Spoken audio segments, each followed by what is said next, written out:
The people who make theater exist in a sort of parallel universe. From inside this universe, it can seem vast. There are so many projects. The work itself is so immersive.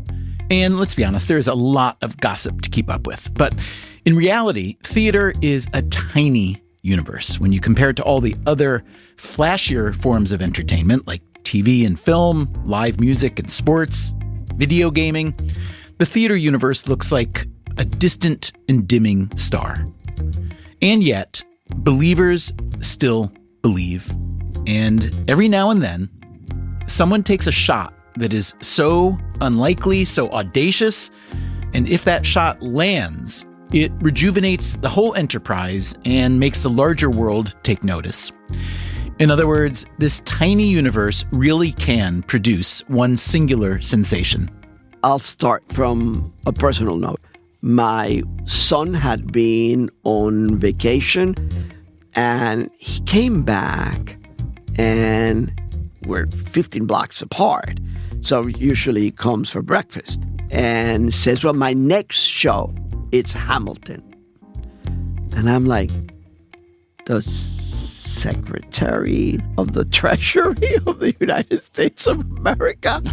He's like, yes, I just read this amazing. And as I'm reading it... This is the Ron Chernow biography of Hamilton, correct? Hamilton, correct. He's telling the story to my wife and I. I see hip-hop singers jumping off the pages. In my head, I'm like, he went f***ing crazy. That is Luis Miranda Jr. His son is Lin-Manuel Miranda. I tell my wife, you got to read this book because you understand that this is a journey we're all going to be in for a long time. And in my family, it doesn't matter if you disagree. We all have to work together. Hamilton wound up becoming one of the most compelling successes in any form of entertainment at any time in history. It made the dimming, distant star of Broadway shine very bright, and it gave Luis Miranda a new full-time job.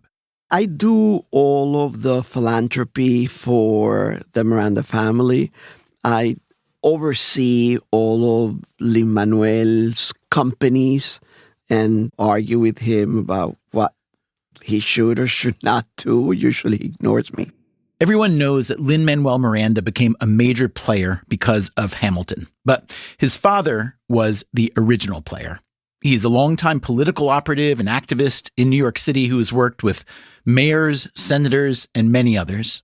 The theater of politics and the theater on a stage are very, very similar. Lin-Manuel says all the time that I go through the world collecting money for candidates, and probably half of them never have a chance. But there are fights that you must fight. Theater is a bit the same way. You go and collect lots of money, and most of the shows don't make it. The same way that many candidates won't make it. But there's art that needs to be made. Some shows, I always wonder, why did they do that? But hey, someone had a dream. Luis Miranda himself had a dream for his son. I wanted him to be president of the United States, the first Puerto Rican president of the United States of America. And I know he could have done it. He is so good at it. I see him meeting with elected officials. He's so charming, but faithful to his beliefs. You're not going to convince him to say something he doesn't believe in. But Lin-Manuel wanted to do something different. When he was an undergrad at Wesleyan, he started writing a musical called In the Heights, a boisterous story about the spirit of community set in Washington Heights, a New York neighborhood close to where the Mirandas lived. Lin-Manuel and his friends, all very arrogant young people, they needed money to hire the actors and really further develop. I ask, how much do you need? And say, $40,000. I'm like, no, we're going to give you $40,000. This is 2005, 2006. I said, but I know what I'll do. I'll ask my friend, who's the artistic director of Repertorio Español, Spanish repertoire, to lend me the theater. You guys do a reading. We'll invite people and we'll ask them $1,000 a pop. A backer's audition, this is. Correct. Friends coming together because you're telling them that your kid is good. In the Heights eventually made it to Broadway, where it won 4 Tony Awards and ran for nearly 3 years. Not long after that came Hamilton, which turned out to be a $1 billion franchise. There's an old cliche about Broadway. You can make a killing, but not a living. There is an occasional smash hit like Hamilton, but much more common are the failures and the flops, which don't cost any less to produce than the hits and leave behind a trail of regret. And yet there is no shortage of producers, investors, writers, and composers willing to give it a try. Why? Because almost no one gets into the theater just to have a career. Like I said, the believers believe. I believe that producing more art makes a society healthier. Do you have evidence? Yes. I'm a poor kid from a small town in Puerto Rico that somehow felt that musicals were fantastic. I didn't know what they were singing. Do you understand that I'm listening to shit and I have no clue what they are singing? But there was something attractive, magnetic, magical about the form. Arts can create wealth, but it speaks to a different part of who we are as humans and as a society. Luis Miranda recently published a memoir about his work in politics and beyond. It's called Relentless. As nice as I seem, he writes, I was and continue to be relentless. I don't back down. I try to work with people, but if I can't, I throw an elbow and see where it lands. Today on Freakonomics Radio, part 2 of our 3-part series on the economics of the theater industry. Last week, we started following a musical called 3 Summers of Lincoln as it was being built from scratch. We will get back to that story later, but today's episode is mostly about something else. Today's episode is about how to be relentless.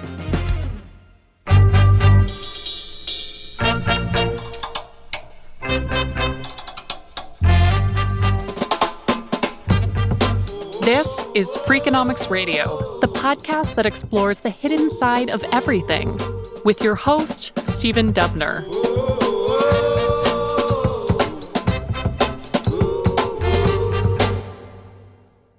Someone took a chance on Lin-Manuel. And for me, you never finish paying for that. Who was it that took a chance on him? Jeffrey Seller. Good afternoon, Jeffrey Seller here. I am the producer of Hamilton on Broadway and all over the world. When Seller and I spoke, he had 2 shows running on Broadway, Hamilton, which is about to celebrate its 10th season, and a revival of Stephen Sondheim's Sweeney Todd. His past credits include Rent and Avenue Q.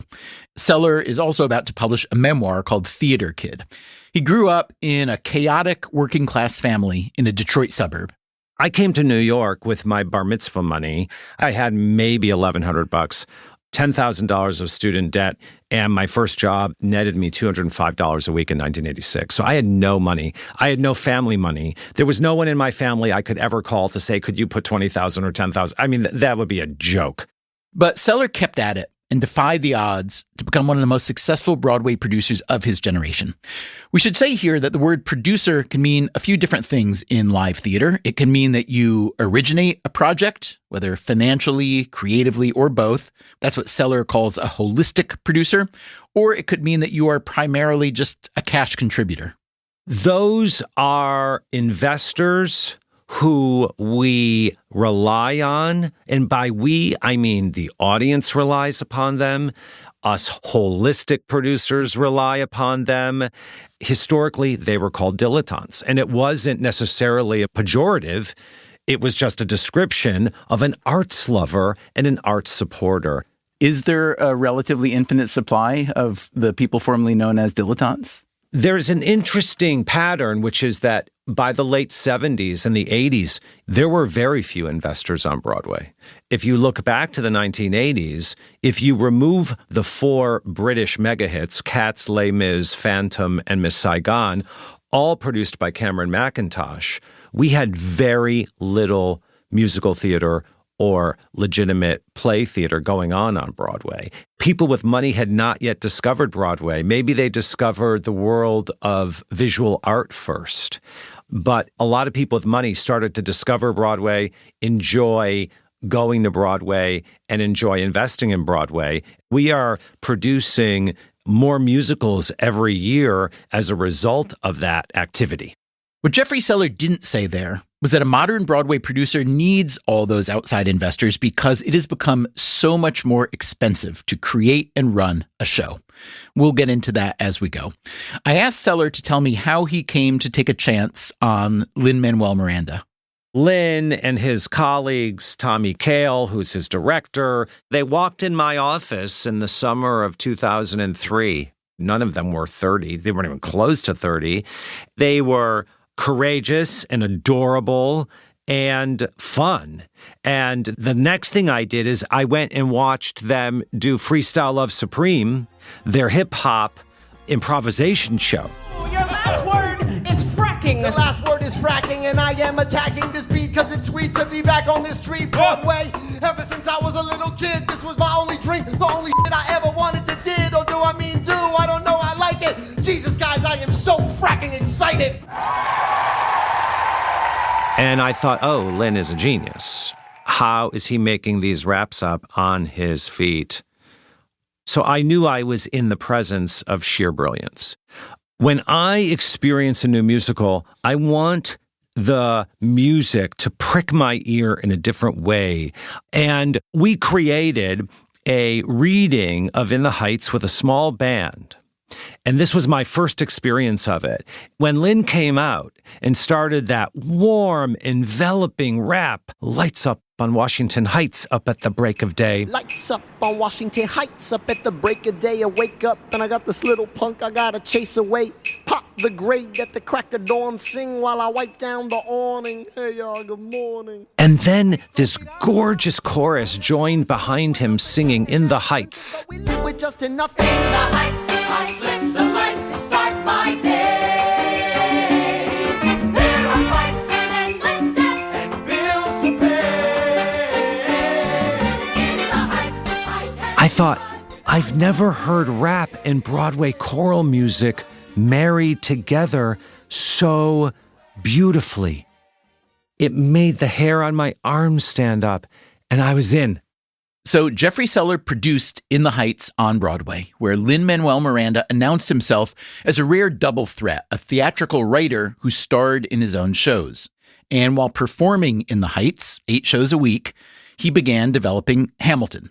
Seller first read the Hamilton script in 2014. I'm an atheist, but it felt like there was divine intervention. I mean, if God was over Michelangelo's shoulders, then he was over Lin's shoulders as well. Hamilton had its opening run at the nonprofit Public Theater, a downtown institution known for producing Shakespeare in the Park and for having originated a number of Broadway hits, including a chorus line. After a few months at the Public, Hamilton moved uptown to Broadway and quickly became a monster hit with premium tickets selling for over $1,000. And the world's gonna know your name. What's your name, man? Alexander Hamilton. My name is Alexander Hamilton. And there's a million things I haven't done. But just you wait, just you wait. Today, Hamilton tickets go for an average of around $190. And what about the other show that Jeffrey Seller had on Broadway when we spoke? A full price ticket, Sweeney Todd, $229. Okay. So of all... Why? Why does that ticket have to be $229? Correct. Because I employ to do that show every night almost 100 people. The good news is that every single one of those people is making well over $2,000 a week. And because they have a great union, they are making benefits that drive their salary closer to $3,000 a week. And as a producer, not as a human, but as a producer, how do you feel about that? I am concerned today that we're losing the ability to hit, in baseball terms, a double. When I did Avenue Q, the show cost $3.5 million to put on Broadway, same capitalization as Rent did 6 years before that. We could operate the show, that means how much it costs every single week to run, for about $325,000. So if we were grossing $500,000 a week, we were making a nice little profit. And by the way, Avenue Q won the Tony, ran on Broadway for 6 years, and was what I call a solid double. Same exact formula for In the Heights, which came 5 years after that. However, it was more expensive. There were 30 people on stage, more musicians, more scenery, more costumes, but it still was able to break even on Broadway every week for only $450,000, which means that if I'm grossing $700 a week, I'm still making a little profit. Today, shows like Avenue Q or In the Heights are costing $10, $12 million. That's more money I have to earn back. And the operating costs, instead of being $300, $400, $500, are $700, $800. In my case, for Sweeney Todd, over $900. And that massive inflation is being driven primarily by what? It's being driven by higher labor costs, higher rental costs for equipment, higher production costs for building sets, higher production costs for building costumes, higher rent from the landlords, advertising costs. It is also true that there is nothing I can do to become more efficient. I need those 26 to 35 actors. I cannot do it with less. In the case of Sweeney Todd, I need those 26 musicians. That's what I signed up for. That's what it takes. Okay, if we're talking production costs and efficiency and inflation, it's probably time to bring in an economist. I'm Michael Rushton. I'm a professor in the O'Neill School of Public and Environmental Affairs at Indiana University, and I teach in our arts administration program. How would you describe the major areas of your research and interest? I'm one of that small group of people known as cultural economists who apply economic methods to looking at the arts and different issues in the arts. I have to say, you are a small group, because even you weren't easy for us to find. Yes. So why are you trafficking in this area that seemingly few people care about? What I have found is that many of the cultural economists began their careers like I did, being an ordinary mainstream muggle economist, studying public finance and labor economics and so on. And then you discover, oh, there's a group that does this. And actually, the questions are really interesting around the film industry, performing arts and paintings and auctions. This has been an active field, I would say, since the 1960s, when William Baumol and William Bowen first came up with their theory of cost disease. Okay, we need to slow down here for a second, because this theory that Rushton just mentioned, cost disease, can explain a lot about the theater industry and some other much larger industries.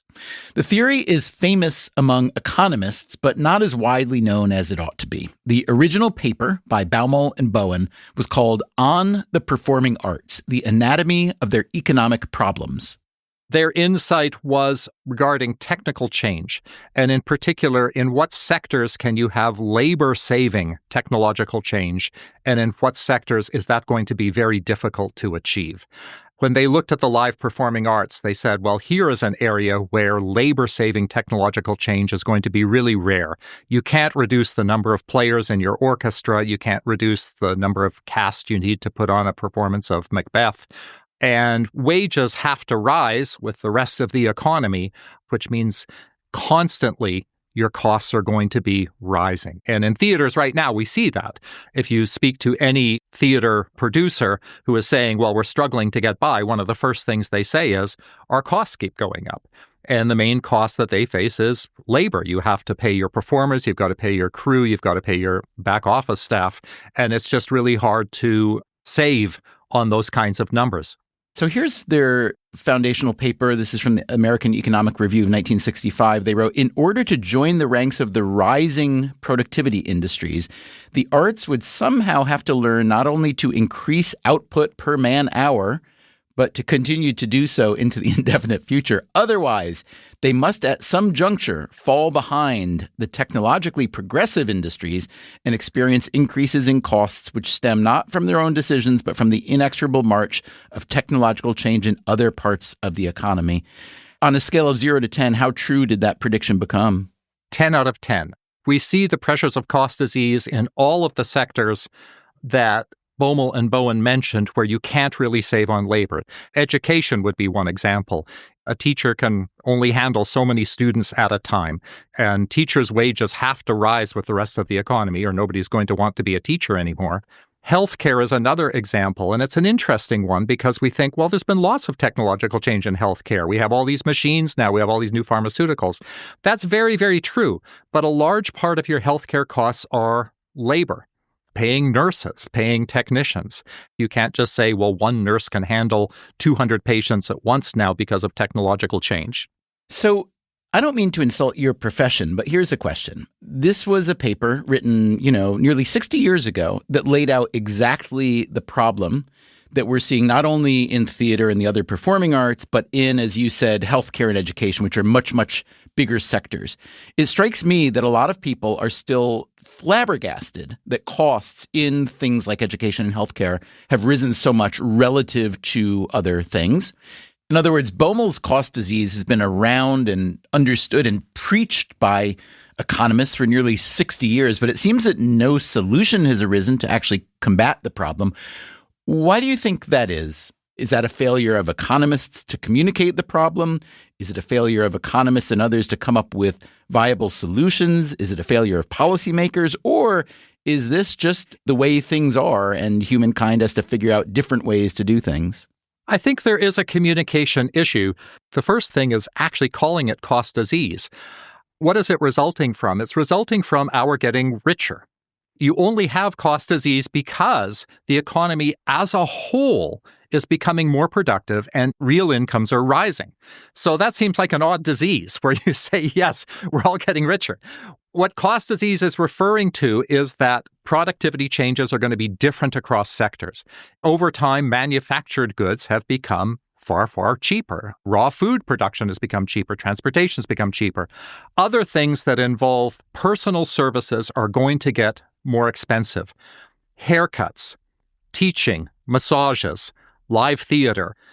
Agatha Christie famously remarked that when she was young, she never thought she would be so rich as to be able to own her own motor car and so poor that she wouldn't be able to have servants. So, Michael, I guess if you wanted to put a positive spin on this, you could say that we as an economy, as a culture, as a civilization are rich enough to spend an ever larger portion of our income on important things like education and healthcare. Yes, we are getting richer and we have more income to be able to spend on education, healthcare, personal services, and the arts because other things in our economy have become so much cheaper. Once you know how cost disease works, you see it in a variety of places, including Hollywood. The economics of the movie industry is easily as weird and interesting as the economics of live theater. Maybe we'll do a series on that someday. It used to be that successful films would generate a lot of money for their creators, but that is no longer necessarily the case, especially for independent filmmakers. Two of the most acclaimed films from last year were Honora and The Brutalist. The filmmakers behind them, Sean Baker and Brady Corbet, have both described how the costs of making the film were so extreme that they were barely able to pay themselves. So what do you do if you are making theater and losing money? Here's the producer, Jeffrey Seller, again. I have two choices. Close my show or put more money in the bank so I can finance the losses every week. So now you've just gotten to the second most important decision a producer has to make. After what show will I do? When do I close? When the amount of money I bring in every week is less than the amount of money I need to operate my business, I close.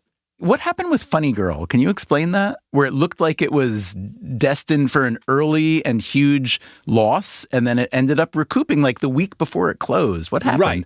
Well, what happened is that a young, talented star named Lea Michele came and completely 180 degrees turned that show around. Now, why would it then not extend? Was the theater already spoken for? I think they had her for a year, and stars like Lea Michele or Josh Groban, to get them to come to Broadway for a year is a wonderful thing.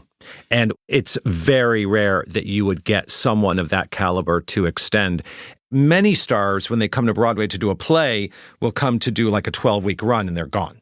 Asking a star to play 52 weeks is an enormous lift, and only special stars who love musicals, Hugh Jackman, Lea Michele, Josh Groban, are willing to do that because of their deep love for the form. Coming up after the break, yes, paying all those performers and backstage personnel is a huge cost center for a theatrical producer, but you also have to rent a theater, and the economics of that are particularly tricky. There's only so many blocks that make up Broadway. I'm Stephen Dubner. This is Freakonomics Radio. We'll be right back.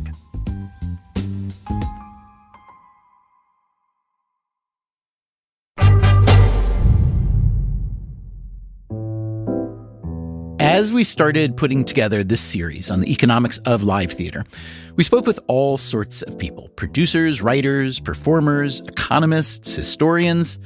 There are a lot of people in this ecosystem, and we wanted to hear from all of them. But there was one group of people that would not speak: the big theater owners, the landlords. They are the ones who own the buildings and decide which shows are coming in. They employ ticket takers and ushers, bartenders and security guards.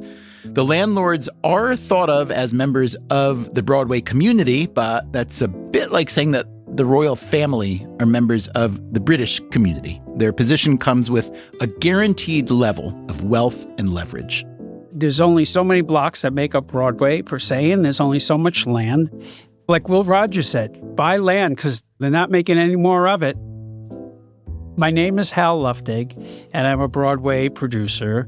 Some of my credits include Here Lies Love, The Life of Pi, Legally Blonde, the revival of Evita, Thoroughly Modern Millie, Kinky Boots, and it goes on. I've been doing this for 30-something years. To this day, I still get excited, like a little butterfly effect in my stomach when I walk into a theater. The smell of it, the dinner of it, being walked to your seat, handing a playbill, sitting there knowing a curtain's going to go up, and you, with all the people sitting around you, are going to be, watching and laughing or crying at the same thing. There are 41 theaters in New York that qualify as Broadway houses. 33 of them are owned or operated by one of three groups: the Schubert Organization, the Niederlander Organization, and ATG Entertainment, formerly known as the Ambassador Theater Group. The Schuberts and Niederlanders have been around for generations. ATG is a British newcomer that is majority owned by a Rhode Island private equity firm. All of them declined our interview requests. I mentioned this to Hal Luftig. The landlords don't want to talk. The theater owners have no interest in talking. Schubert, Niederlander, Disney, ATG, none of them want to talk. Gee, I wonder why that is. Maybe you can tell me. I don't know why. Oh, yes, I will. All right, tell me. Theater owners now are a very big profit participant. And by profit, I don't mean after the show makes money. First, they get all of their expenses. It's called weekly rental, and that includes everything from payroll to toilet paper. On top of that, they get a weekly royalty, which could be 3%, 4%, 5%, 6%. It depends on the theater owner, the show. If the show is doing well, like $1 million a week, do the math. So that is a chunk right there. And their costs have gone up. Insurance, mortgage payments, interest rates, things like that. So they pass that right on to the show. That has changed over the years. How did it used to be? It used to be you paid a rent. There wasn't really a royalty attached to it. It was in the 70s, 80s, where they realized they could make a whole lot more money. They also realized, why don't you bump the tickets up $2 here and then $5 there? This is all before dynamic pricing. This was just, hey, if the show is successful, why sell a ticket for $25? That's how far back we're going. Liza Minnelli in The Act was $25, and people were outraged, Stephen. I remember people thinking, what the hell, $25? You know? When it opened and became sort of a hit, they bumped it up to $27.50. You shared in some of that, sure, as the show, but they got the lion's share because of their royalties. So that's how theater owners kind of work. I mean, it sounds like what most economists would think of as a monopoly. They have pretty total control over a limited capacity of places where people like you can do your work. Is that the way it seems from your end? Yes, it totally does. But they would say, and there's part of me that does understand this, that when a theater is dark, they're receiving no income, and they do have all of these bills to pay. You know, if a show is in trouble, they'll reduce the rent or they'll waive the fee. So, yeah, they do help. Of the three major Broadway landlords, ATG is both the newest and the smallest. They bought out a firm called Jujamcyn, which had been run for years by Rocco Landesman. He's one of the producers we heard from in part one of this series. You will remember he got his start by producing a musical called Big River, The Adventures of Huckleberry Finn. I asked him what it was like to compete against the bigger and more established landlords, the Schuberts and the Niederlanders. We had to find some way to make a name for ourselves, a way to get recognized, because we were the third wheel there. We were the smallest. We didn't have the most desirable theaters. We had to find a way to create a profile for ourselves, a way to be identified. One way of doing it was to do plays that maybe were more normally done in regional theaters because they were not obvious commercial plays. Our first successful show was M. Butterfly by David Henry Hwang, which you wouldn't think of as necessarily a conventional Broadway show, but it turned out to be very successful. The big turning point for us was Angels in America. We were in a fierce competition with Schubert for that show, and we were able to convince Tony Kushner, the author, that he should go with us, that we'd be more committed to him as a playwright, to his career. I remember telling Tony that, you know, everyone wants Angels in America, but you're going to write the next play or the one after it that's not as commercial, but we're going to do it. We're going to be there for you, and we're committing to your career, not just to the one play. A couple years ago, Jujamcyn was sold to ATG in a deal valuing their theaters at around $300 million. ATG is thought of as a comer, in large part because of this woman. I was headhunted to be the producer of Ambassador Theatre Group, ATG, as they were called, in 1999, 2000. I was really young. That's Sonia Friedman. She is the most prolific theatrical producer of our generation, on Broadway, in London's West End, and beyond. She's produced more than 200 shows. She's won dozens of awards. It was Friedman, by the way, who brought in Leah Michele to save Funny Girl. By the time ATG headhunted her, she had already had a good bit of success. Yeah, I'd had my own theatre company, and I'd done quite a lot of West End work. I left the subsidised sector, the not-for-profit, as we call it here, to see if it is possible to do the same sort of work, but make it commercially viable. I mean, if we jump to the end, you kind of have done it, have you not? I'm not going to ever think I've sort of cracked it, because I haven't. I'm always chastising myself for thinking I'm not working hard enough to find the new voices and not being brave enough. I want to be as fearless as I was when I first started producing. But back to ATG. Same model, bringing the fearless model into the commercial world. Yeah, bringing the fearless, and they were absolutely fantastic. This was two people, Howard Panter and Rosemary Squire, who founded ATG. They supported me and they let me get on with it. Over the years, ATG got bigger and bigger, and at one point I separated from them directly and formed my company, Sonia Friedman Productions. Totally separate, or were they an investor? The official word is subsidiary. I'm a subsidiary. But in terms of the running of the company, I'm completely 100% creatively independent and raise the vast majority of the finance myself. It's like a first look deal with them. I absolutely have a partnership with them, but they basically leave me alone. As an essentially independent producer, though, you have access to their real estate. Well, yes. So as I was growing up in the business, they were growing too. When I joined them, they had 2 theatres, and then they were building and they were building. By the time Howard and Rosemary left, they had pretty much an empire in London and across the regions and a few across the world. And then they sold it. So it's still ATG that runs it, but in partnership with a private equity company. And they, as you know, they've just bought Dew Jamson, which owns 5 theaters in New York, I believe. That's right. And they want to be a force for good. Not that I disbelieve you, but what makes you say a force for good? Because, private equity... Because I know the people involved. And here's the key thing. They know the only way any of their operation will work is to do with what's on the stages. They know that what's on the stage is the only thing that matters, and everything around it is there to support that. I think where ATG will, I really hope, make a difference is in the ticketing.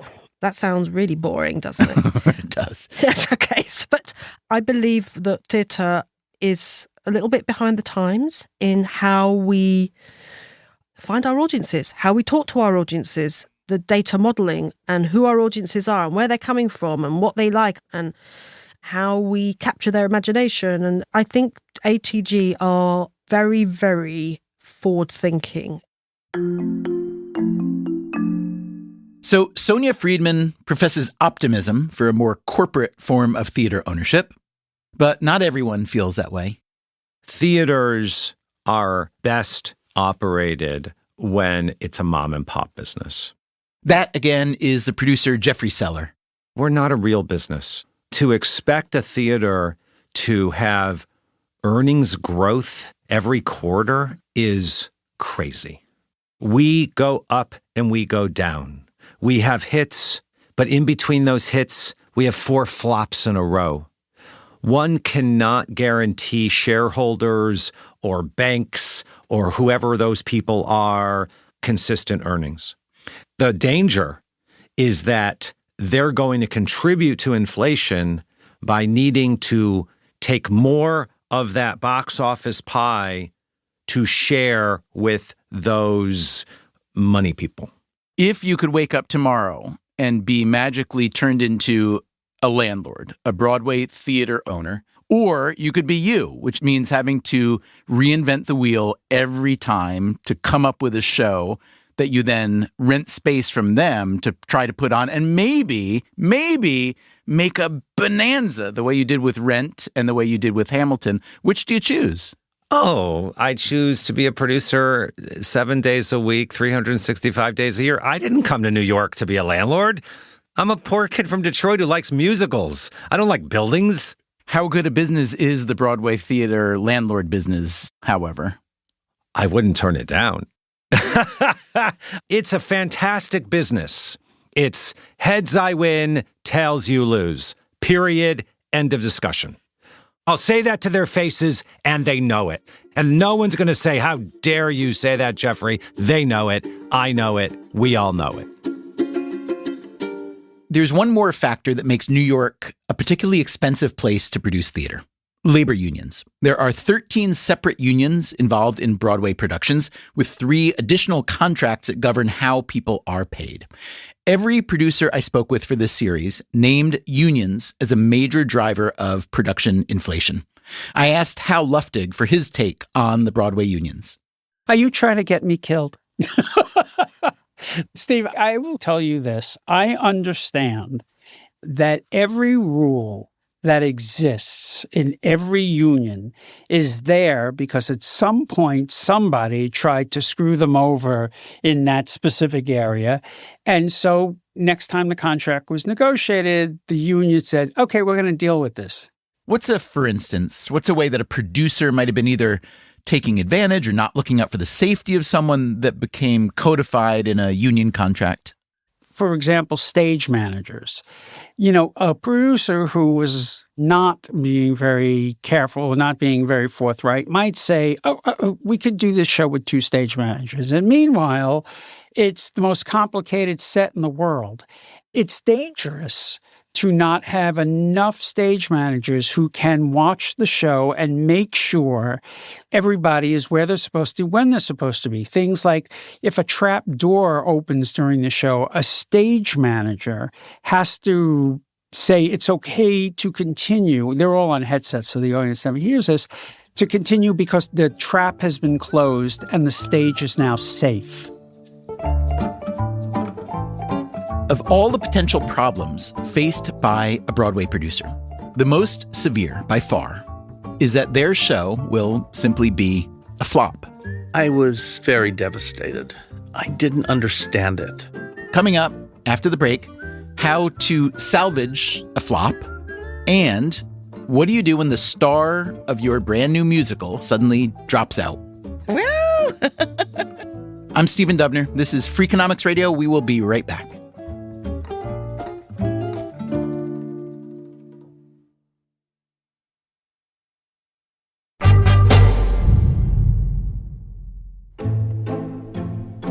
If you choose to produce the kind of high-stakes, high-dollar theater we've been talking about, you just have to deal with the vagaries and vicissitudes of the industry.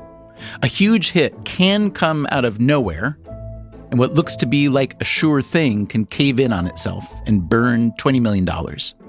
Of course, the vast majority of new shows live somewhere in the middle of these extremes, but it's the extremes that come to define the industry. Consider one highly anticipated show from last season, a revival of The Who's Tommy, with music and lyrics by Pete Townsend. The first Broadway production, which was based on The Who's 1969 rock opera, played for more than 2 years in the early 1990s. This new revival was capitalized at around $15 million, but it lasted only a few months. I don't generally like to raise $500,000 and have it go down the tubes. That is Richard Winkler. He's one of the lead producers on 3 Summers of Lincoln, the new show we're following in this series. He was also a co-producer, one of many, on The Who's Tommy. I thought that the production was an absolutely first-class piece of musical theater. I do not understand why it did not work. I thought every single baby boomer who saw the show would want to come back and see it again. I was very devastated. I didn't understand it.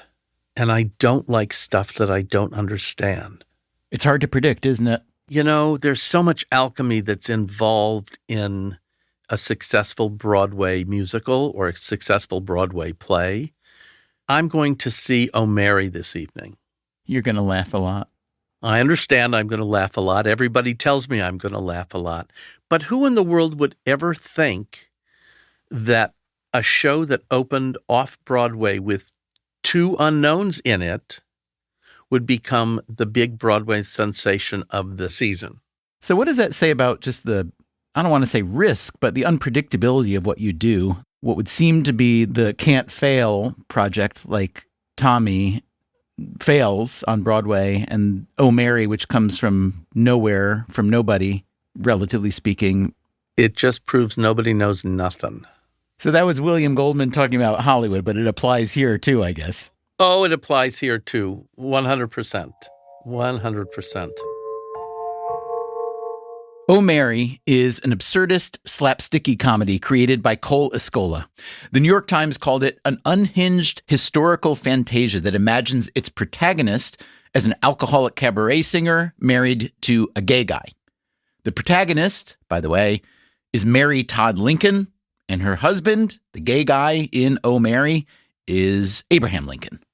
If 3 Summers of Lincoln does make it to Broadway, it's hard to imagine there could ever be 2 shows on 2 stages about the same historical figures that bear such little resemblance to each other. Oh Mary was a small and simple show to mount, capitalized at just $4.5 million. It was also the first show of the season to recoup its investment after just 4 months, and it's still going strong. Like Richard Winkler said, nobody knows nothing. In 2007, the producer Hal Luftig opened Legally Blonde on Broadway. It was a musical adaptation of the movie starring Reese Witherspoon. It ran for a year and a half, but as Luftig told us, it made back only around 60% of its $11 million capitalization. Shows don't work on Broadway for a whole host of reasons. It doesn't have to be that the show is awful. You come to Broadway, let's just say you have 30 other choices. What people choose can be a byproduct of where they are at that moment. We learned this on Legally Blonde. If you are coming into the city and you have two kids, a boy and a girl, invariably the boy said, "Oh, I don't want to see that. That's a girl's story." So they choose another show that everyone's happy with. There are people who feel like, I don't need to see that on Broadway. I saw the movie, not really comprehending that a good adaptation has its own vocabulary. It's not just the movie on stage. If a movie is associated with a star, as was Legally Blonde with Reese Witherspoon, well, is Reese in it? No. I'll go see something else. So what do you do with a big musical that loses millions on Broadway? You might take it on tour. Broadway may be the epicenter of live theater with the most attention and the highest ticket prices, but the theatrical touring economy is robust and global. After The Who's Tommy lost its $15 million Broadway investment, the producers announced they were raising another $5 million to take it on the road. Here's Richard Winkler again. I think it's going to be very successful, but it also depends on what city you go to and how long you're there. The world is not the same as it used to be, and the appetite for what we do is not the same. There was an appetite for a tour of Legally Blonde. Here's producer Hal Luftig again. It went on the road, a several-year U.S. tour, which did recruit and made a profit. It went to London, where it did make a small profit. And that UK company then turned into a UK tour that went to Ireland and other countries, and that was very profitable too. So how can a middling Broadway show do so much better on the road? The houses are bigger. There are some tour houses that are over 2,000 seats. When you come to New York, you have a choice of, let's say, 30 shows. When you're in Cleveland, usually you're the only one or you're one of two. So it's more focused and you do pretty well. And tours usually cost a whole lot less. In addition to costing less, producers usually get much better terms on road tours, a bigger cut of ticket sales, for instance, than they do in the Broadway hothouse environment where the landlords have so much leverage. And a show like Legally Blonde can also generate licensing fees from productions much further down the chain. That show is done so many times in so many different high schools in so many different languages. The year before the pandemic, and that's the last report I recall seeing, it was 300 or 400 productions in 1 year. Oh, my goodness. Yes. It was done everywhere. And if you think about it, Stephen, the casting is very easy for a school. It has enough males. It has enough females. The songs aren't terribly difficult to sing. And it speaks to high school kids and certainly younger women because the message is you don't ever have to dumb yourself down. A lot of shows fail on Broadway financially and critically and then do extremely well once they get out into the rest of the country in amateur venues. That is Stacey Wolf. She is the author of a book called Beyond Broadway, The Pleasure and Promise of Musical Theater Across America, and she teaches theater and American studies at Princeton. Students like to take my classes because they are musical theater fans or kids, and they think, oh, this is going to be fun. And then they realize that musicals are among the most important cultural artifact. So we treat musicals as seriously as we would treat Shakespeare or a symphony by Beethoven. We think about South Pacific in relation to gender relations and race relations and class relations in the 1940s. We look at Phantom of the Opera in conversation with a backlash against women in the late 1980s.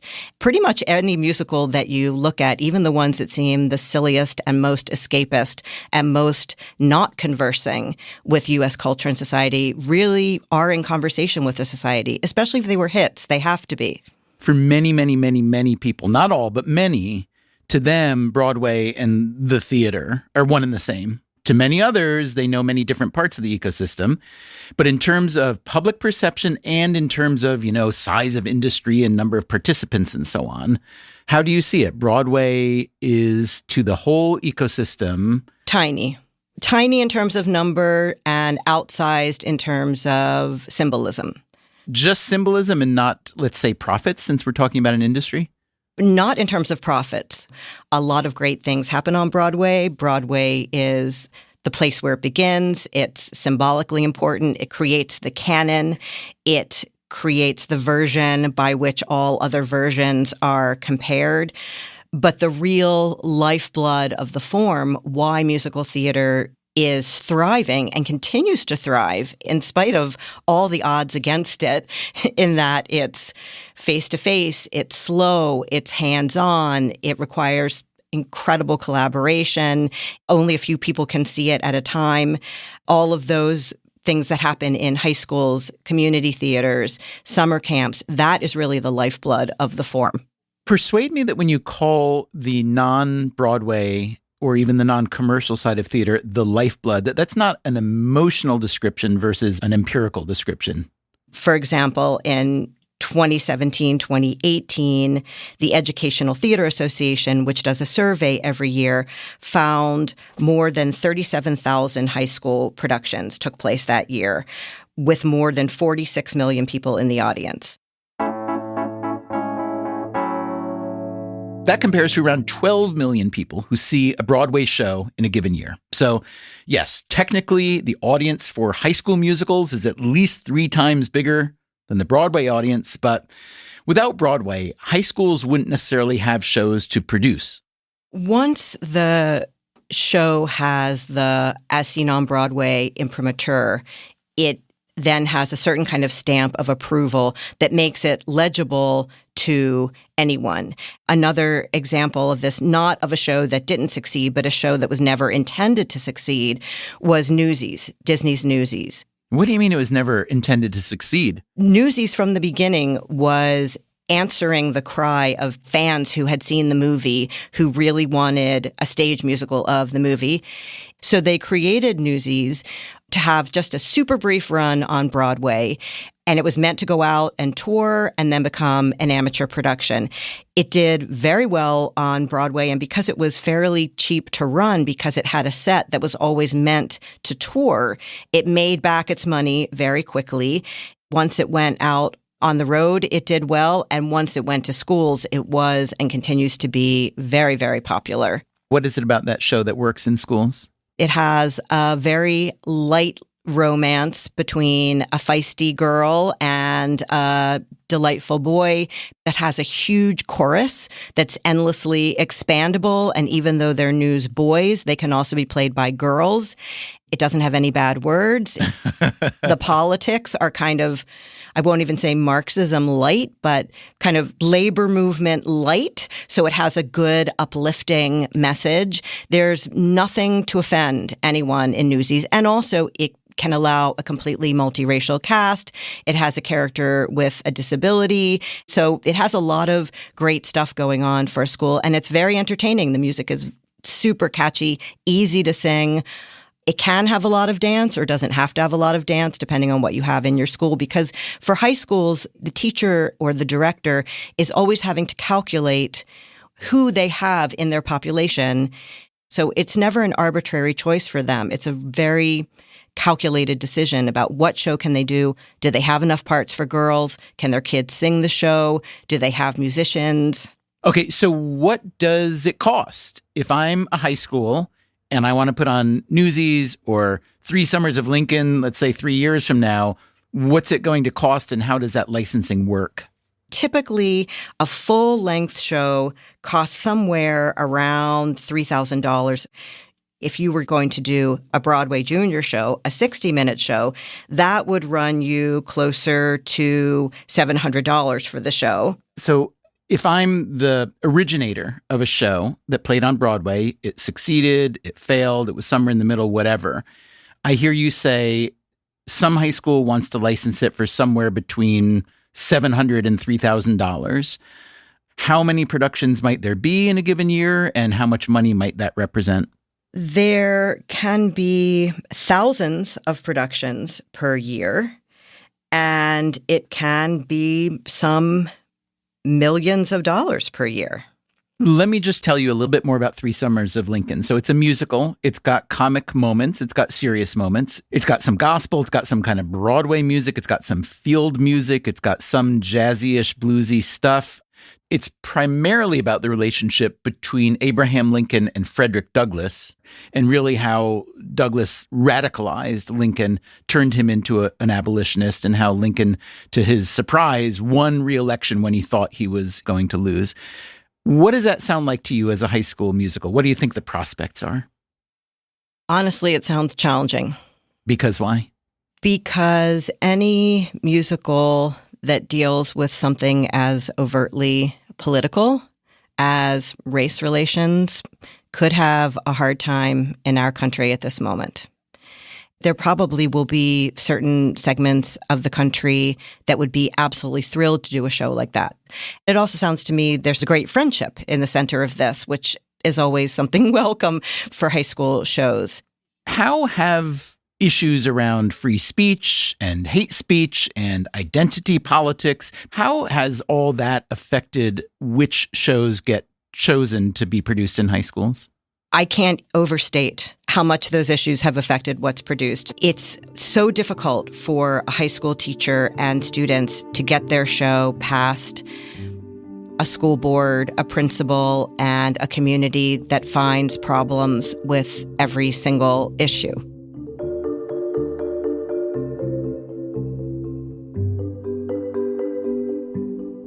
Okay, so if Three Summers of Lincoln isn't going to make its money back on high school productions, it better hope it succeeds on Broadway, or at least hope it makes it there.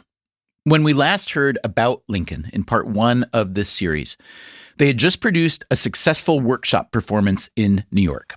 After that would come another round of revisions, and then a world premiere at the nonprofit La Jolla Playhouse in early 2025, with the hope of moving to Broadway sometime in 2026. But if you remember, the actor playing Lincoln, Brian Stokes Mitchell, announced that he was dropping out of the production the day before tickets went on sale at La Jolla. You know, it's live theater. It happens. What can I say? That is Debbie Buchholz, managing director of the La Jolla Playhouse. I'd called her up after I learned that Stokes was leaving the show. I'd heard all sorts of rumors about what his quitting meant, but the official line was simply that he withdrew for personal reasons and that the show must, go on. I asked Buchholz if anyone involved had thought about postponing the La Jolla premiere. That was never on the table. The thing about a musical is, particularly in a musical where you have the seniority and caliber of the creative team that's on this, part of the magic game of Tetris is lining up some really, really challenging schedules. And these schedules are lined up. I can recognize that for your theater, a postponement would probably be a big drag, right? You don't have something that could be slotted in right there, I assume? That's right. That's correct. On the other hand, if I think about the commercial producers, they are playing the long game. And so if they're hoping to get to Broadway in whatever, a year, 18 months, they might say, well, this was a big step back and we need to reassess and or wait for Stokes and or find someone that we won't be able to find as quickly as this. So what if they came to you and said, hey, you know what, Debbie? We love La Jolla Playhouse. We love you, but we're pulling out of this production. What would happen then? Look, there's all sorts of different things that could happen then. It just doesn't happen. Frankly, the agreement between all of us wasn't contingent on any one particular person in that role. This piece would be incredibly challenged if it tried to put itself off. It wouldn't be putting it off for 12 or 18 months because they would need to find another developmental home for it as well, another regional theater that had a slot, and it would be putting it off for a very long time. Do you have a dream replacement for Lincoln? No, I don't. It's like fantasy casting.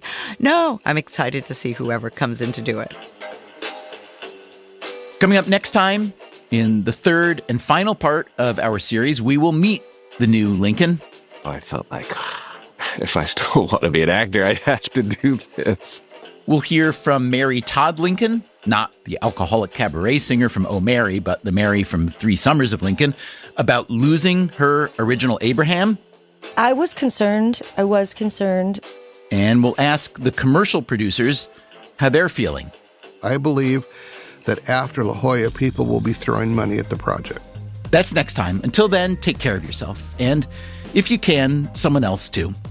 Freakonomics Radio is produced by Stitcher and Renbud Radio. You can find our entire archive on any podcast app, also at Freakonomics.com, where we publish transcripts and show notes. This episode was produced by Alina Kullman. It was mixed by Jasmine Klinger with help from Jeremy Johnston. The Freakonomics Radio Network staff also includes Augusta Chapman, Dalvin Abuaji, Eleanor Osborne, Ellen Frankman, Elsa Hernandez, Gabriel Roth, Greg Rippin, John Schnars, Morgan Levy, Neil Carruth, Sarah Lilly, Teo Jacobs, and Zach Lipinski. Our theme song is Mr. Fortune by the Hitchhikers, and our composer is Luis Guerra. As always, thanks for listening.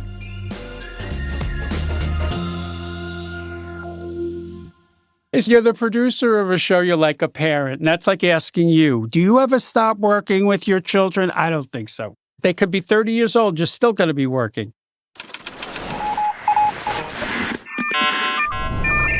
The Freakonomics Radio Network, the hidden side of everything.